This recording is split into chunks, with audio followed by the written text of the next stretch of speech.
I mean, it's not even a comparison, guys. It's not. There is no, it is one of the worst cruelties that is ongoing, that is happening with our full throated support. Not a comparison.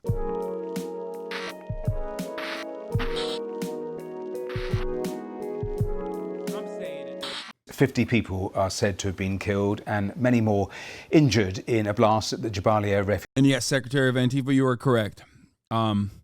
It seems to me the Western world will continue to look the other way or outright champion the ongoing ethnic cleansing in Gaza and the pogroms in the West Bank with no end in sight, and that there will not be some kind of, I might be totally wrong, but it doesn't seem like there's going to be this violent retaliation from Iran-backed militias in the region that draw Israel's attention elsewhere.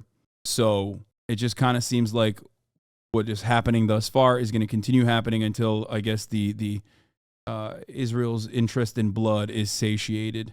Refugee camp in northern Gaza. Well, those figures come from the Hamas-run Gaza Health Ministry, which also says the camp came under Israeli fire. We're yet to hear from the Israeli military. The BBC is still establishing the details. Pictures from the scene, as you can see, show people searching for survivors and pulling bodies from the rubble. Now, Israel earlier said its forces are striking targets in all parts of Gaza, with fierce battles being reported with Hamas. Let me show you these pictures from Israel's defense forces showing their troops carrying out ground operations. The IDF says it has encountered anti-tank missiles and machine gun fire as they advance into Gaza. A spokesman said it was hunting commanders of Hamas and attacking infrastructure. Meanwhile, this video was released by Hamas. They say that the people you can see surrounded by tanks are in a firefight with Israeli soldiers in northern Gaza over the weekend.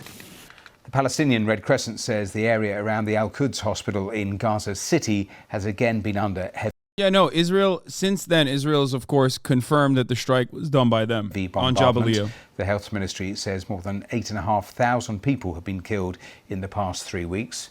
Israel says over 1,400 Israelis were killed in the Hamas attacks on October the 7th. Well, let's go straight to our diplomatic correspondent, Paul Adams, who's in Jerusalem. And Paul, what more can you tell us about the blast at the Jabalia camp? Well, Matthew, I think you've shown some of the pictures. They are pretty shocking. That crater is huge, an absolutely enormous hole surrounded by vast quantities of rubble, and then homes and buildings around there that have been obviously severely damaged, either in the course of this incident or perhaps over the course of the last 3 weeks. Jabalia, in case viewers are wondering, is the largest of the refugee camps in the Gaza Strip, home to around 120,000 people before this war began, packed into an area of about 1.5 square kilometers. It's not tents, it's buildings that have been there for decades and tightly packed streets. And we think, judging by the number of people who are there looking in the rubble to try and find bodies and survivors, there are still hundreds, maybe thousands of people still in the area, despite days and days of Israeli warnings for people to leave northern Gaza. So it is likely that any airstrike on Jabalia, and this does... How is this okay? I can't believe this. I mean, what's it say? What do we say at this point? Just, there's nothing. It's not okay. There is not really much people can do in this situation. It's just you have to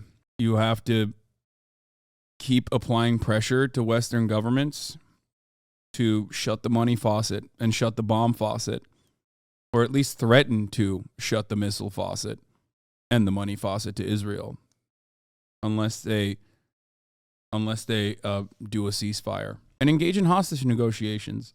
Not okay. Don't feel hopeless. Just continue applying pressure. Call your congresspersons, demand a ceasefire. Hope that they will educate people on what's going on, with hopes that they will stop with hopes that like at least the Western government will apply some kind of pressure, because that's the thing that the Israeli government fears the most. If they did not fear Western pressure and Western retaliation in the form of like, not sanctions necessarily, but like even a threat that they will stop giving an open check to Israel, they wouldn't always engage in Western-focused propaganda so aggressively. I'm not hopeless. I'm not hopeless at all. I mean, I'm sad. I'm sad seeing the death toll. It's impossible not to feel sad when you know that 3,000 children have been ruthlessly slaughtered by the Israeli Air Forces, by the Israeli Defense Force, by the Israeli occupying force. 3,000 more children have been murdered by Israel in the last 3 weeks than the entirety of children that died, that were killed, died in war since 2019, which includes Russia's invasion of Ukraine. Think about that. Meanwhile, you see the fucking psychotic theatrics that are deeply anti-Semitic and trivializing of the Holocaust from Gilad Erdan and the UN Commission, the Israeli ambassadors to the UN, putting on a fucking Holocaust star, a Star of David, invoking the Holocaust to keep the bombing on the children continuing. Just absolutely unimaginable, dude. Like, oh, dude, it's my personal Holocaust. If you don't let me kill 3,000 more children, that's the message you want to send to the international community. What a fucking barbaric and completely and utterly psychotic thing to do. Please. It's ridiculous. No one trivializes the Holocaust more than Israeli officials. It's fucking nuts. Like the never again, the Star of David, like putting it on, adorning the Star of David at the UN that says never again in it, while you are currently engaging in an ethnic cleansing campaign against a population that is 50% children. Come on. I mean, there's nothing. I mean, it's like, it would be funny if it wasn't so fucking psychotic. Here is the official response. And this is the Times of Israel military correspondent, Emmanuel Fabian, Manny Fabian. I mean, he's a pretty good resource to understand what the fuck the IDF's doing. According to the IDF, Ibrahim Biari was one of the Hamas commanders responsible for directing members of the terror group's elite Nukba forces to invade Israel on October 7th. The IDF says the airstrike in Jabalia was part of a wide-scale strike on Hamas operatives and infrastructure belonging to the terror group's Central Jabalia Battalion. According to the IDF, the Central Jabalia Battalion took control of several civilian buildings in the area. The strike damaged Hamas's command and control in the area, as well as its ability to direct military activity against IDF soldiers operating throughout the Gaza Strip, the army says in a statement. So yeah, this is the second thing that Israel does. If they don't take responsibility and immediately blame Hamas or Islamic Jihad or whatever, then they will take responsibility and say, we told you there's Hamas there.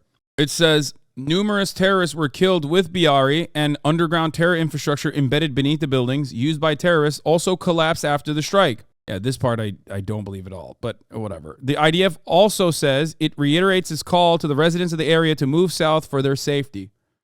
Now, if you want to understand the brutality, here is here's the IDF attack and its response from an IDF spokesperson talking directly to Wolf Blitzer.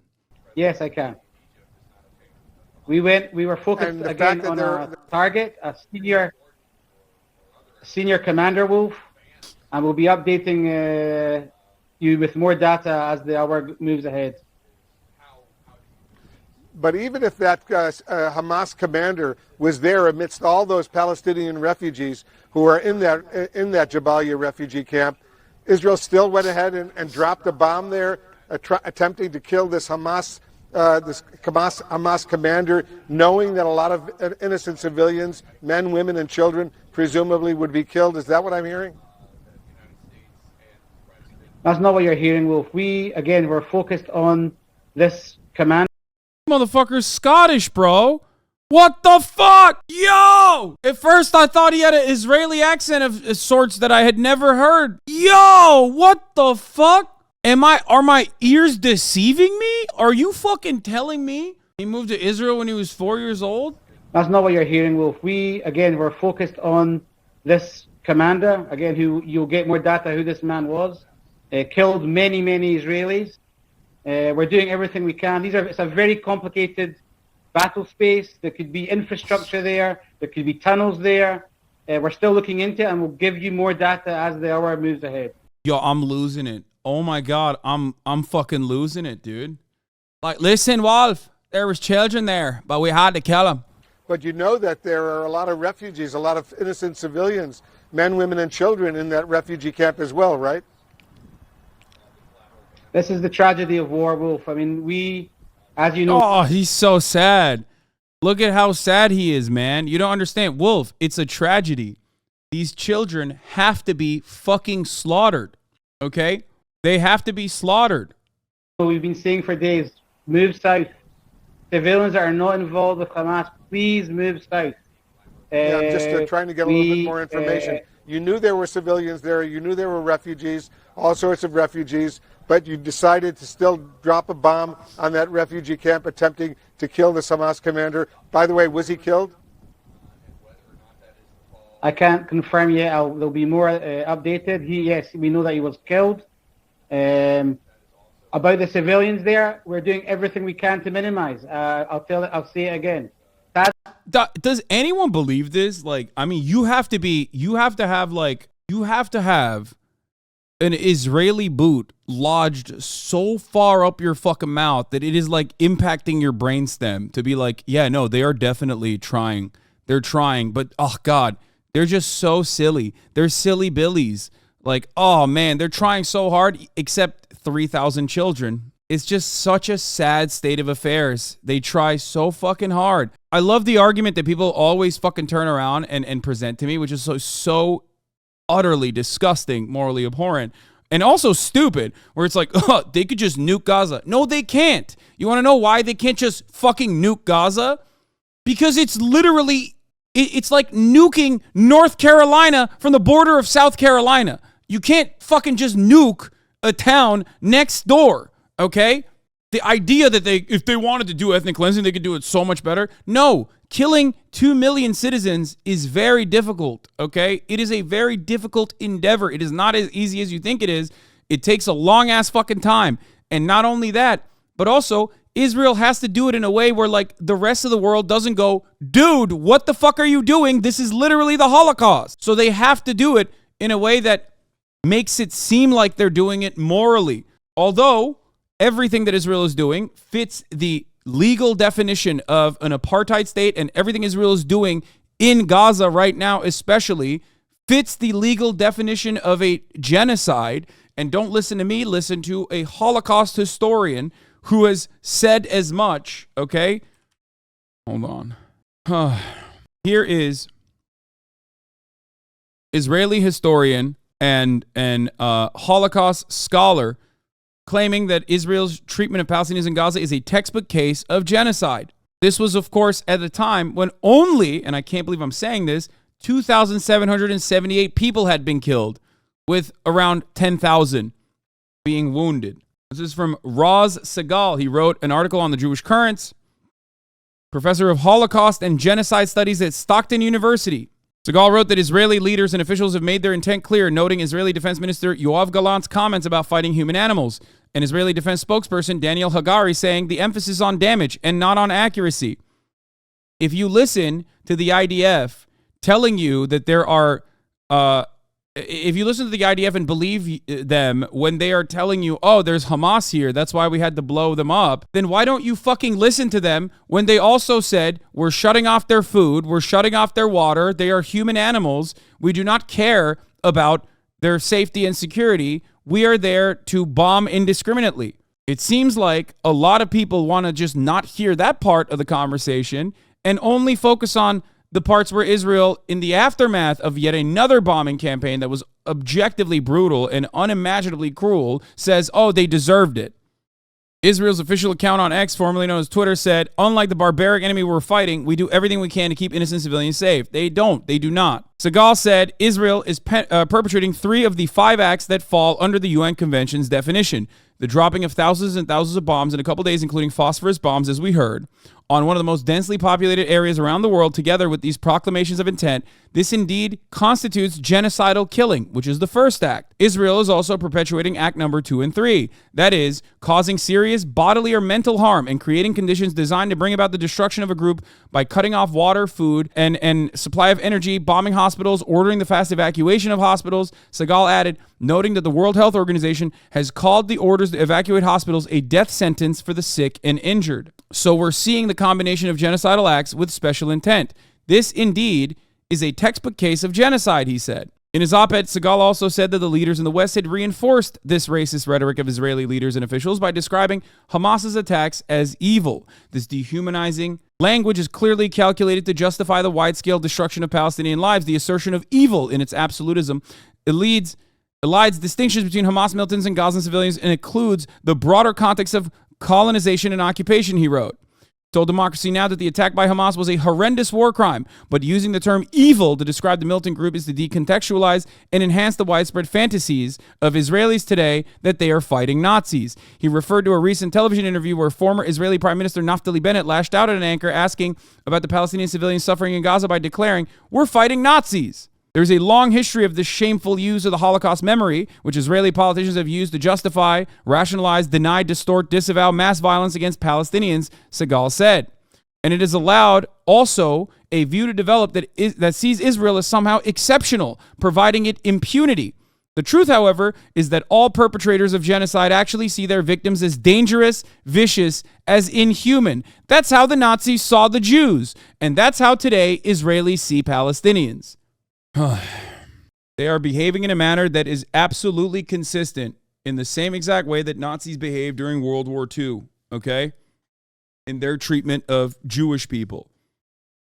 This is not my assessment. This is Holocaust scholar Roz Siegel's assessment. Anyone that tries to declare that this is anti-Semitic is just an absolute fucking delusional moron. Anyway. Anyone have a link to the article? It's a Newsweek article, but you can also find the interview on Democracy Now! Wow, calling anyone you disagree with a delusional moron typical. No, I'm calling people that specifically deny the absolute truth that is in front of their eyes if they choose to see it, you know? If you consider what Israel is doing in Gaza anything but absolute truth of the internet, no, it's not don't try to trivialize this, okay? If you consider what Israel is doing in Gaza anything but a deliberate ethnic cleansing campaign, okay, that fits the legal standards of genocide, you are blind. You have to be delusional. And they confirmed it. They confirmed the killing. They confirmed that, there were civilians that died, that were murdered in their attacks on the Jabalia refugee camp. Appear to be an airstrike. That kind of crater is really only consistent with a large munition dropped from the air. Then it is almost inevitable that large numbers of civilians who have chosen to stay in the north will have been caught up in this. That figure of around 50, which is the number counted by journalists on the scene from Agence France Presse, that appears to be the minimum number of people caught up in this obviously huge. Are Israel's war crimes technically U.S. sponsored? Yes. Without America's approval, without America's logistical support, without America's support, Israel would not be able to conduct this ethnic cleansing campaign. Explosion. They are using our bombs. Some of the geography of the Gaza Strip, but over the last week and more, we've heard from the Israelis urging people, ordering people to leave the north, to go to the south of the Wadi Gaza. Just tell us a little more about where this camp is within that sort of geography, north-south, and this line that the Israelis have talked about. Yeah, so Jabalia is north of Gaza City, so it's between Gaza City and the border fence with Israel. So it is not far. So you're against sending money to Israel? Brother, are you fucking kidding me? Do you know how much I have championed sanctions on Israel? If you think this is the first time I've said we should abso-fucking-lutely stop sending money to Israel, you are out of your fucking mind. Yes. And you know who else said that? Bernard motherfucking Sanders, okay, when he was running for president. He said, we have to stop giving money to Israel, okay? We have to stop giving money to Israel as long as it continues its ethnic cleansing campaign. I don't know where he stands now, but when he was running for president, he had the courage to openly say it. More politicians should be openly saying it. More politicians in the Western world should be saying, enough is enough. You have to stop.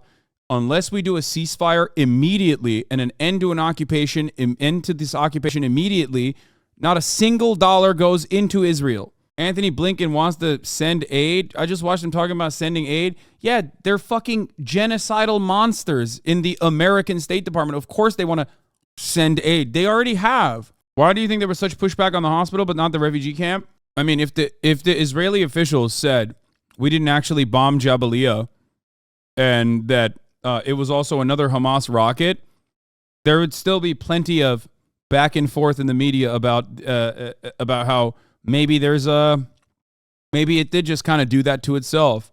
It's also much harder to disprove. 6 tons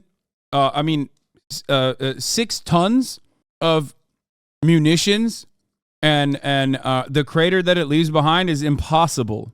U.S. Army sent a B-1B long-range strategic bomber to Incirlik base in Turkey. Hit-top refueling of the B-1B warplane was carried out for the first time in Turkey on Tuesday.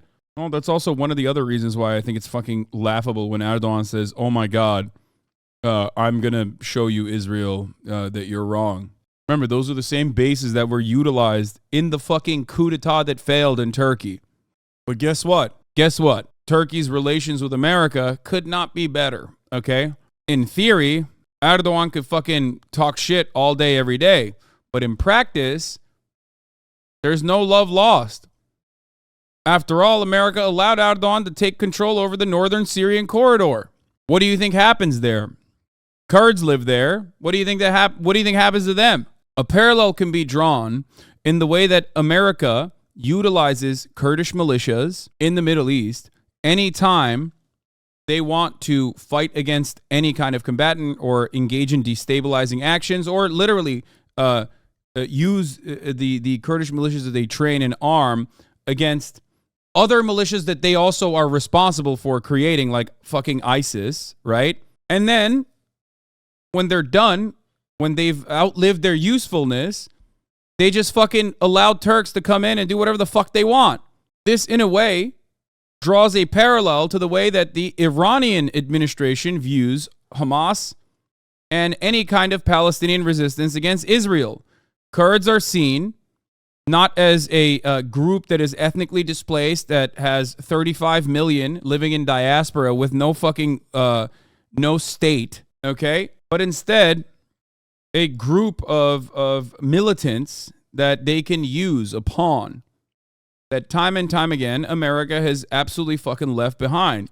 Iran uses a emancipatory need that Palestinian people have that is expressed in different ways by arming and training more fundamentalist groups that are interested in violent retaliation and using them against Israel as a destabilizing force, because they see Israel as a continuation of America in the region. But as you have seen in this last back and forth that turned into yet another ethnic cleansing campaign, Iran's interest in Palestinian emancipation is not necessarily one born out of a real interest in helping Palestinians at all. It is interesting to think that it's just like what is it, the Russian dolls? It's like that. It's a sequence of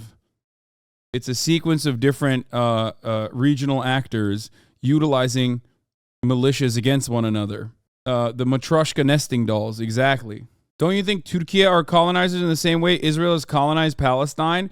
I'm very critical of Turkey's actions against Kurds in general, both in its internal affairs and certainly in Syria and other parts of the region. But to make this comparison and say that like Kurdish people live under similar conditions that Palestinians live under in Israel is not correct. Absolutely incorrect. It is not a correct comparison to make. It's just not true. And I say this as someone who believes in a nation state for Kurds. As a matter of fact, although Kurdish living conditions, especially in Turkey, are far from great, it would be a dramatic improvement if Palestinians were treated in Israel in the same way that Kurds are treated in Turkey. That would not even, it would literally be like, it would be considered world peace, like global peace has been occurred. The global peace has been established. That's how bad the situation is for Palestinians. By the way, just in case anyone keeps asking, it's not just Ross Siegel that says genocide is happening. The Lemkin Institute for Genocide Prevention has just published their own assessment on the going genocide on their Twitter. Anyway. Yes, we're going to talk about the leaked memo and the right wing that corresponds to the right wing think tank closest to Netanyahu and their interest in moving Palestinians into Egypt and how they would achieve such ends in an effort to permanently occupy northern parts of Gaza, if not the entirety of Gaza, and engage in massive ethnic displacement. Am I okay? Didn't the Turks kind of genocide Kurds too? What a wild take. This is not a wild take at all. It's one that I believe most Kurds would agree with as well. Like if the situation, if the situation for Palestinians, which is so dire, situation for Palestinians is so dire. This is not to say that like Kurds are in a great situation in Turkey. I'm not saying that at all. Far from it, as a matter of fact. But it's similar to my comparisons to Jim Crow South and the horrifying nature and the horrifying violence that black people were subjected to in the Jim Crow South. I've told you this before. Historically, if you look at the Jim Crow South and pogroms, if you want to call it that occurred in the Jim Crow South, those conditions for black people are similar to the conditions that Palestinians experience in the West Bank right now under an apartheid structure. The situation in Gaza is worse than that. The situation in Gaza is worse. I'm Kurdish, and I don't understand what we gain from making this comparison, to be quite honest. Can chatter stop using our statelessness to engage in debate lordism, please? Well, for many chatters, I think it's just a way to get like a Turkish guy on the back foot, they think, because they don't know what my opinion is on developing a Kurdish nation state, and also Kurdish emancipation. They don't know, and they think like, oh, he's Turkish, so he hates Kurds, like he wants to fucking kill Kurds. It's it's pure whataboutism. It's simply utilized as a distraction. I would assume that people utilize it because people use it because they just like have heard someone else say it. Like I don't know if anyone else has like made this comparison recently, but I suspect that that's where it comes from. Usually, when you see a lot of messages in the chat that aren't about the top of the hour ad break, which comes at the top of every hour. It's usually directed from like one content creator and their followers that like, you know, our communities commingle with, you know what I mean? Here's the 3-minute ad break now. Haven't you also said if Palestinians were treated how black people are treated in America, it would be infinitely better? Yes, I have said that. Sakura thank you for the 20 gifted subs. And Salecat, thank you for the 5 gifted subs. I have said that, yes. Like, it's true. It would be an unimaginable improvement on the living conditions of Palestinians in under the apartheid regime. I mean, the reality is that the apartheid South African conditions are most similar to the Palestinian conditions now. And apartheid South African conditions were, of course, far worse than what black people experienced in America especially in the 90s in America. America is still a white supremacist nation. It still has legalized slavery through its criminal justice system, and it's continued its ongoing efforts to enslave black and brown populations through a more legal structure that I find abhorrent. But having said all that, it's not even a thing. Like, it's just ridiculous to assume that like their conditions now would be akin to or worse than apartheid South Africa or apartheid Israel. I, as a white man, have no legal protection if I decide to take a black man's property. Israel backs the settlers who take Palestinian property. Yeah, exactly. I mean, it's not even a comparison, guys. It's not. It is one of the worst cruelties that is ongoing, that is happening with our full-throated support. Not a comparison.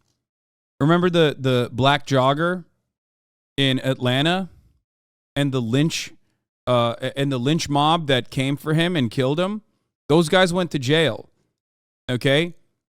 When that same thing happens every single fucking day in the West Bank, it's when people even dare to protest against a straight up murder, the police force comes in and kills everyone, like literally with live ammunition. Think about that. And no one is held accountable for it. It's not even a comparison. Not a single Israeli goes to jail for such a thing. Don't you think they're paying the price for what they did to the Ottoman Empire? You are a fucking psycho, dude. I hate this Turkish concept of like the Arabs betrayed the Ottoman Empire and thought that like the British would be better to them, so they deserve to be ethnically cleansed 100 years later is like an absolutely unimaginably and laughable nationalistic notion. You are psychotic. It is crazy. I hear it. I hear what people say. Klasik seküler Türkiye'de çok görülen bir durum, ilginç bir kafa. I don't understand how you can say such a thing. How is it nationalistic if it's Arabs? Turkish nationalism also features the Ottoman Empire in all of its glory. Turkish nationalism has two different planks. You have Pan-Turanists who believe in like a larger Turkic mythology, and some that look at the Ottoman Empire as well. All right. So we're going to read the Financial Times article on Hamas's capabilities in a second. From the areas where Israeli forces have been pushing in on the ground. They're not there yet. They haven't reached those really densely populated areas yet, but they are gradually pushing forward on a number of areas in the north. At the same time, we've seen the movement of Israeli forces south of Gaza City, closer to Wadi Gaza, in what looks like an attempt to cut off Gaza City from the rest of the Gaza Strip. That would be entirely consistent with the messaging that we've been hearing from the Israelis really since this war began 3 weeks ago, which is to try and tell everybody to move south of that line. The Israelis feel that they have a lot that they need to achieve in the wider Gaza City area, that is where many Hamas fighters will be located. That is where a lot of the bunkers and tunnels that we've heard the Israelis talking about a great deal over the past few weeks, that's where all of that is located. And so I think it is likely that as the days go by, more and more focus will be on this very, very densely populated area.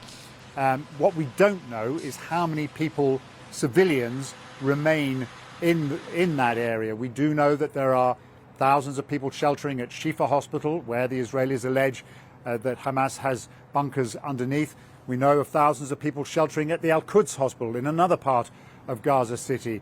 And there are UN schools and medical facilities dotted about this entire area where people are still sheltering. So it is safe to assume that there are still many, many thousands of people who run the risk of being trapped in Gaza at the very moment when the Israelis turn their attention to it on the ground. Only this time, yesterday or around this time, we heard Benjamin Netanyahu absolutely adamant there would be no ceasefire. It's interesting, just in the last couple of hours, the US Secretary of State Antony Blinken has said humanitarian pauses must be considered in Gaza. He was talking to a senator. I mean, at least once the death toll has reached 8,000 with 3,000 children, now even Blinken, who previously was saying no red lines, there's no line Israel can't cross, is going, humanitarian pauses, please. Maybe by this time next week, when the number is around 20,000, they'll finally say, okay, we should really do a ceasefire. And when it reaches 30,000, they'll go, okay, ceasefire now. Are they just going to try and annex Gaza City? I mean, annexation is a very, very, very difficult endeavor. I don't think that they can do that. I don't think they have the capabilities of doing that. So we'll see. The Israelis are trying to advance the coast, so people likely won't be able to actually get out now. Oh yeah, that's the other thing. Here, they're pushing. Wait, what the fuck? That's not the right link for some reason.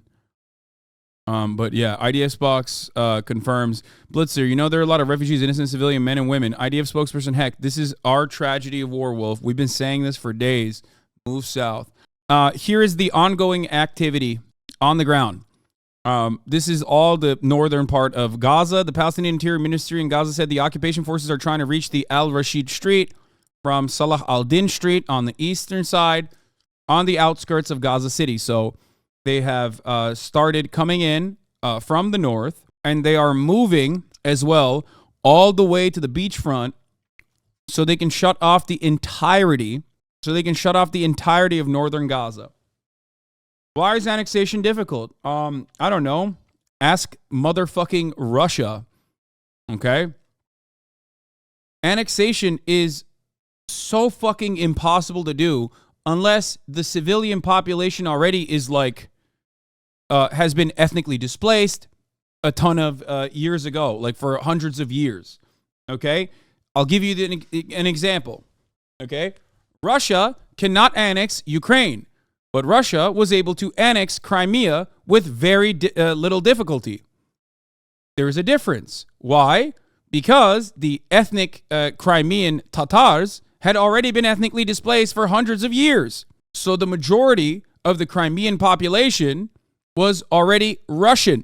That's why there's a major difference between, for example, the annexation of Crimea versus the invasion of Ukraine.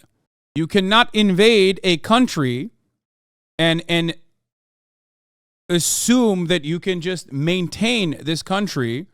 America can't even fucking do it. The only way to be able to full-blown annex a nation and maintain its population is by basically doing some kind of genocide. Even then, and that is what they're doing, but even then, a permanent occupation of northern Gaza is very, very difficult. I know that that is the interest here, according to internal memos, and also right-wing think tanks close to Benjamin Netanyahu who have talked about the annexation of northern Gaza and what to do with it. But there are still hundreds of thousands of people there. They will understandably fight back. They will be busy with Hezbollah soon. I don't think so.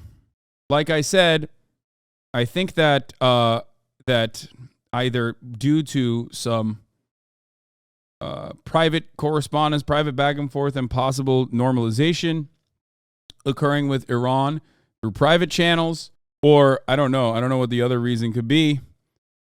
It doesn't seem that, and also due to the dire economic situation in Lebanon, I do not believe that Hezbollah or Iran is all too excited to join and open up new fronts for Israel.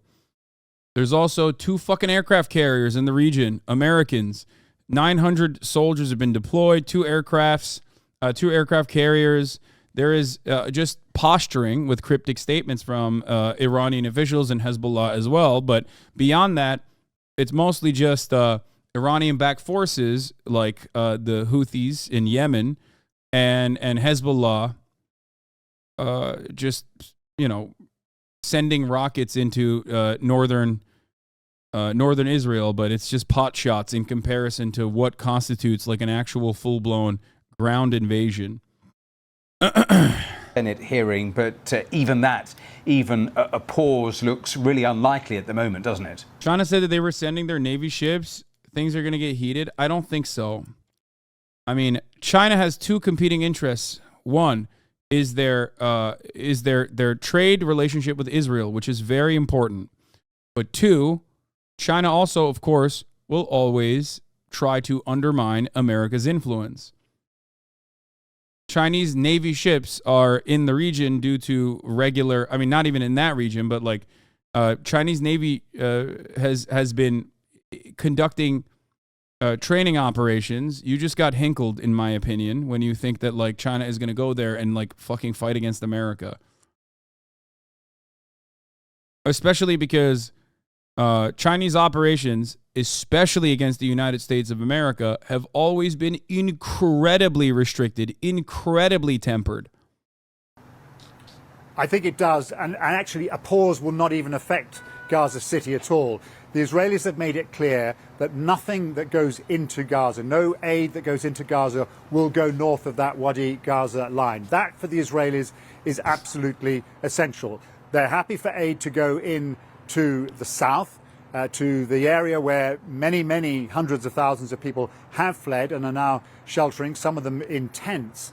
But Elon sent this, said, if you want any more indication that Gulf nation states don't care about Palestinians, Saudi Arabia assured the Biden administration the kingdom is still interested in pursuing an agreement that would normalize relations with Israel after the Gaza war ends in the White House. Yeah, there you go.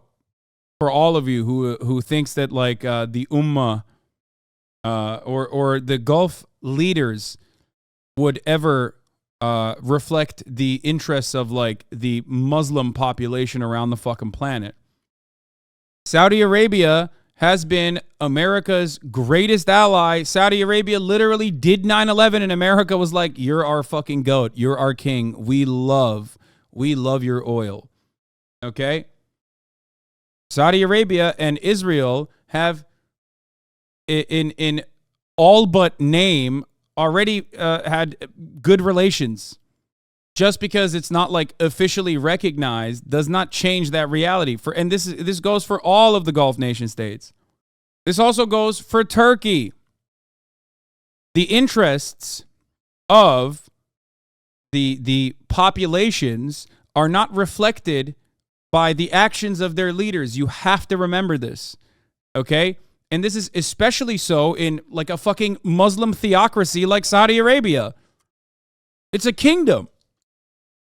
It's a theocratic monarchy. Of course they don't give a shit. There's no fucking democracy. The population, of course, is understandably on the side of the Palestinians, but they can do whatever the fuck they want. Same goes for Turkey as well. Erdogan can talk a big fucking game about like 1 minute. Oh my God, I'm so mad about Israel. I'm so angry. But ultimately, as one of the chatters correctly pointed to, they're still going to use American bases in Turkey, because Turkey is a NATO ally, to refuel their fucking bomber planes, or Turkey is going to continue its like actual relationship with Israel. China is supplying Israel with level 4 body armor. They also sold tanks to both sides of the Iran-Iraq war back in the day. By the way, even the people are not on the side of Palestine. That is not true. You're absolutely wrong about that. That is racist, vitriolic, anti-Palestinian, divisive rhetoric that you will only see in the Western media and in Israeli media. They say, oh, Palestinians, nobody wants them. Nobody wants the Palestinians. That is literally objectively untrue, because the Palestinian plight is simply an expression of the same kind of imperialist victims, like the victims of imperialism, that every fucking person in the Muslim world has experienced in some way, shape, or form. They literally see the people on the ground 1,000,000% see Palestinians as yet another group of individuals that have been fucked over by American forces, American imperialism, Western imperialism. It's ridiculous. And not only that, but I'll take it one step further. Same goes for fucking Latin American countries. Same goes for the entirety of the global south. Same goes for the periphery nations. Same goes for the actual people that have been victim to whether it be IMF and World Bank neo-colonial experiments and the economic violence they were subjected to, or direct coup d'etats, or direct boots on the ground military occupation. That much is completely false.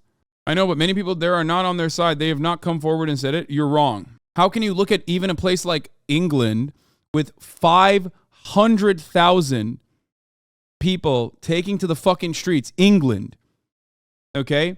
500,000 people taking to the fucking streets to demand a ceasefire, and you're like, oh no, the people actually are not on the side of the Palestinians. No, they are. Even in the Western world, they are. No, I do not agree with this. I think it's a very weird and very like racist rhetoric to say, and I hear it all the time from those who want to defend Israel, to shift the blame over to like other Muslim countries in the region, to be like, oh, they don't want those refugees.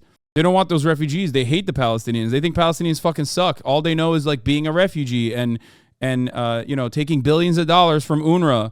It's that same psychotic, like privileged refugee status rhetoric that I hear so much from ultra Zionists.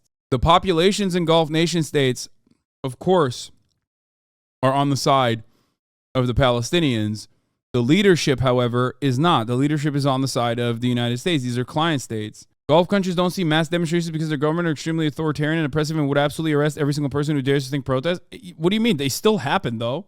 It still happens. It's been happening nonstop. Anyway, Christian evangelists in my country went out and marched in favor of Israel. Not that none of them are half-educated, not even the Palestinian-Israeli conflict, so it doesn't surprise me. We're always in support not only of our downfall, but of our oppressors. I mean, yeah, you're talking about fucking evangelical psychos. Also, I love saying that Gulf nations are incredibly authoritarian and crack down on protests while fucking France is right there. You know what I mean? It's funny. It's funny to say this because like we don't ever think about how fucking inherently oppressive supposed Western liberal democracies are. And it's like, I mean, look at France, look at Germany. Pro-Palestinian demonstrations are shut down with identical fervor that you would expect from an authoritarian country, an authoritarian Gulf nation state. And yet what? I mean, it's not comparable. They don't mass kill. Wait, what? Do you think like they're just mass killing protesters in Gulf states? What the fuck what? So much of the problem that people face, so much of the blindness that people have to these kinds of things that are happening in the Middle East could be solved if they just simply took a deep breath and decided not to fill the puzzle piece that is missing in their brain with like Islamophobic racism. Okay? If they simply said, are you saying that the Syrian government reacts the same? Did I mention the Syrian government? But what the fuck? Even Saudi, yeah, in Saudi Arabia, they're opening up live ammunition. The only place where people are opening up with live ammunition, where the government is opening up with live ammunition, is motherfucking Israel, okay? In the West Bank. There's only one country in the equation that actually opens up live ammunition fire onto protests, and that country is Israel. But of course, we do not see it in that way. We do not see it in that way because we just only think about Israel being an expression of the West. So, like, of course. But even there, it's the different. Aid that is managing to get across the border from Egypt is just a tiny fraction of what is needed. We've heard American officials and Israeli officials talking in the last couple of days about increasing the number of trucks that go across the border. To be honest, Iran does that too, and Russia does it as well. Dude, what the fuck? Okay. Oh my God, I'm going to lose my mind. First of all, you're talking about two very authoritarian countries, okay? And even then, The only times where what you're referencing has happened, it doesn't happen in Russia, first of all, and I'm no fan of fucking Russia, which is far from a Gulf state in general. But if you're comparing it to Iran, it has happened in Iran, certainly. It has. Not to the degree that you think it occurs in Iran, and certainly not to the degree that it occurs in the West Bank. But it has happened in Iran, yes. Live ammunition has been used on protests in Iran, but it's mostly mass demonstrations being shut down through non-lethal forms, which is still inherently oppressive and completely unacceptable. They do mass arrests. They do mass arrests in Russia as well. Border up to around 100. That would be a start, but we haven't got to that point yet. We haven't seen that number of trucks going in on any single day. And even if they were to get in, it would be pretty challenging for the aid agencies to address the needs of those people who are huddled in the south, desperately in need of assistance. But as for the north and anyone north of Wadi Gaza, they are on their own. Hello, I'm Lucy Gray. The Israeli military says it's striking Hamas targets in all parts of the Gaza. Yeah. The Israeli military says it's striking Hamas targets, which we should believe. Also, the Gazan Health Ministry is backed by Hamas, so we shouldn't really believe that. But also, let's believe what Israel is saying.